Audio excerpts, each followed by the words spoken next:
তৃণমূল পঞ্চায়েত সদস্যের বাড়িতে গরু পাচার। বাংলাদেশ সীমান্তে পাচারের পথে পিকআপ ভ্যান সহ 3টি ষাঁড় আটক করেছে পুলিশ। মালদহের সামসি রতুয়া রাজ্য সড়কের কুশরাখা এলাকার ঘটনা। যদিও পুলিশি অভিযানের সময় পালিয়ে যায় ওই পিকআপ ভ্যান চালক।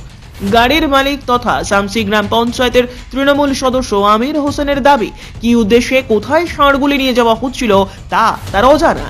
গাড়ি চালকই ভাড়া ঠিক করে, যদিও পলাতক গাড়ি চালকের খোঁজ মেলেনি। এটা বিষয় আমার জানা নেই। আমি জানি আমি শামসিতে লোকালে ব্যবসা করি, শুধু শামসিতে একদিন, বাকি আমি ব্যবসা কোনো আর বাইরে আমি কোনো ব্যবসা করি না। আমার ড্রাইভার গাড়ি আমার গাড়ি ভাড়া মারে, আমার ফাইন্যান্সের গাড়ি নিয়ে গেছিলো। আমার বললো ভাড়া আছে একটা কোচপুর, ভাড়া গাড়ি নিয়ে গেছিলো।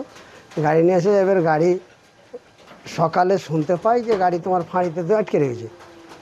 কিসের জন্য নাকি বলছে, লোক বলছে পাবলিক যে 3টা ষাঁড় আছে। তো ষাঁড় আছে, ড্রাইভার কি ষাঁড় লেসে কী লেসে বলতে পারো না। ড্রাইভারের মোবাইলের সুইচ বন্ধ। হ্যাঁ, সুইচ অফ। সব ব্যাপারে আমি কোনো কিছু জানি না।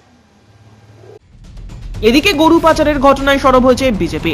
গরু পাচারের ঘটনায় তৃণমূল পঞ্চায়েত সদস্যের যোগ রয়েছে বলে সরব হয়েছে বিজেপি। ঘটনায় চাঞ্চল্য ছড়ায় সামসি এলাকায়।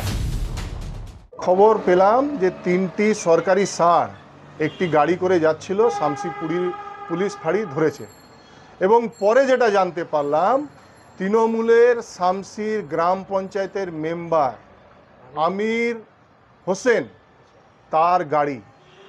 এবং এটা একটা জেনে রাখা উচিত, আমরা সবাই জানি এই আমির বাবু কিন্তু গরুর ব্যবসার সঙ্গে যুক্ত। আমাদের অঞ্চল থেকে, বিহার থেকে সরকারি ষাঁড় গরু কিন্তু রীতিমতন চুরি হয়ে যাচ্ছে এবং বাংলাদেশ পাচার হয়ে যাচ্ছে। তো আজকে কি এই গরুটা বাংলাদেশে পাচারের কি একটা পরিকল্পনা ছিল? পুলিশের কাছে আমার এটা তদন্তের জন্য কিন্তু আগ্রহ করছি। পুলিশের প্রাথমিক ধারণা, বাংলাদেশে পাচার করার উদ্দেশ্যেই ওই ষাঁড়গুলি নিয়ে যাওয়া হচ্ছিল। এই ঘটনায় কে বা কারা জড়িত তা খতিয়ে দেখছে police. Bureau report, news today.